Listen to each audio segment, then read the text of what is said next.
কোরবানি এই শব্দটির মধ্যেই লুকিয়ে আছে ত্যাগ, ভালোবাসা এবং আল্লাহর প্রতি পূর্ণ আনুগত্যের এক মহান শিক্ষা।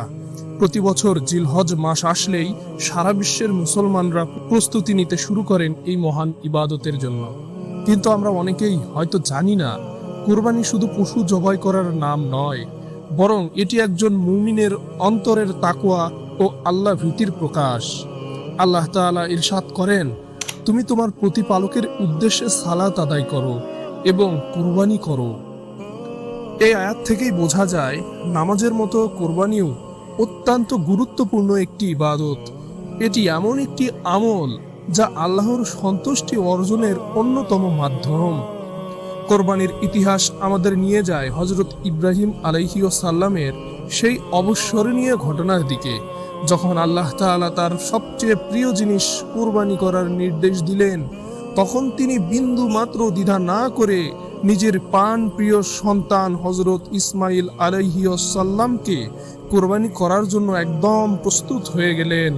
আর হযরত ইসমাইল আলাইহিসসালামও বলেছিলেন, হে আমার পিতা, আপনাকে যা আদেশ করা হয়েছে আপনি তাই করুন, ইনশাআল্লাহ আপনি আমাকে ধৈর্যশীলদের অন্তর্ভুক্ত পাবেন।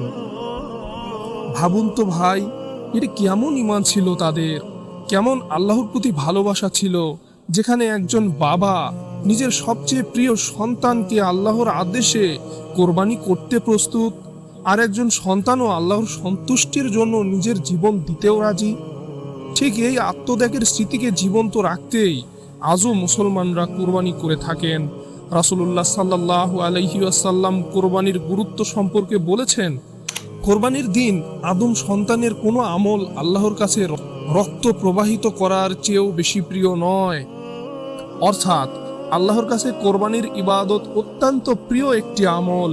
তবে এখানে একটি গুরুত্বপূর্ণ বিষয় হলো, আল্লাহর কাছে পশুর গোশত বা রক্ত কোনো কিছুই পৌঁছায় না, পৌঁছায় কেবল বান্দার তাকওয়া। পবিত্র কুরআনুল কারিমে আল্লাহ তাআলা ইরশাদ করেন, আল্লাহর কাছে পৌঁছায় না এগুলোর গোশত এবং রক্ত, বরং পৌঁছায় তোমাদের তাকওয়া। এই তাকওয়া কোথায় থাকে সেটিও আমাদের প্রিয় নবী মুহাম্মদ সাল্লাল্লাহু আলাইহি ওয়াসাল্লাম অত্যন্ত সুন্দরভাবে বুঝিয়েছেন।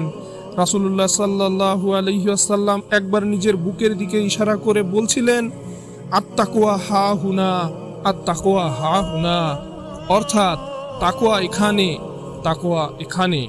তাকওয়া শুধু বাহ্যিক পোশাক বা দেখানোর বিষয়ই নয়, বরং এটি একজন মানুষের অন্তরের বিষয়। তাই কোরবানির আসল উদ্দেশ্য শুধু পশু জবাই করাই নয়, বরং নিজের অন্তরকে আল্লাহ ভীতিতে পরিপূর্ণ করা। আজকাল আমরা অনেক সময় কুরবানিকে শুধুমাত্র সামাজিক মর্যাদা বা লোক দেখানোর বিষয়ে পরিণত করে ফেলেছি। কে কত বড় গরু কিনলো, কার গরুর দাম কত, এসব নিয়েই বেশি আলোচনা হয়। অথচ কোরবানির আসল শিক্ষা হলো নিজের অহংকার, লোভ এবং নফসকে আল্লাহর জন্য ত্যাগ করা। একজন প্রকৃত মুমিন কোরবানির মাধ্যমে আল্লাহর আদেশের সামনে নিজের সব ইচ্ছাকে ত্যাগ করে দিয়ে দেয়। কোরবানি কাদের উপর ওয়াজিব এটিও জানা জরুরি।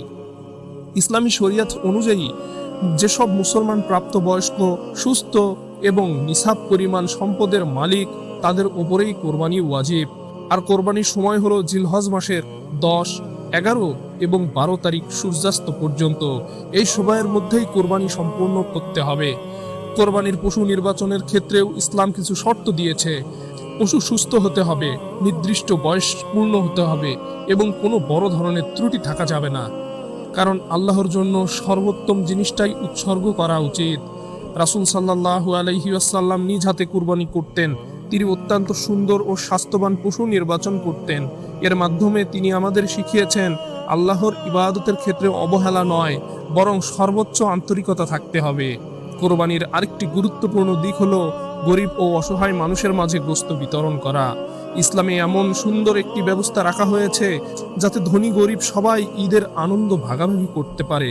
একটি পরিবার হয়তো সারা বছর ভালোভাবে গোশত খেতে পারে না, কিন্তু কুরবানির ঈদ সেই পরিবারেও আনন্দের সাথে খাবার ব্যবস্থা করে দেয়।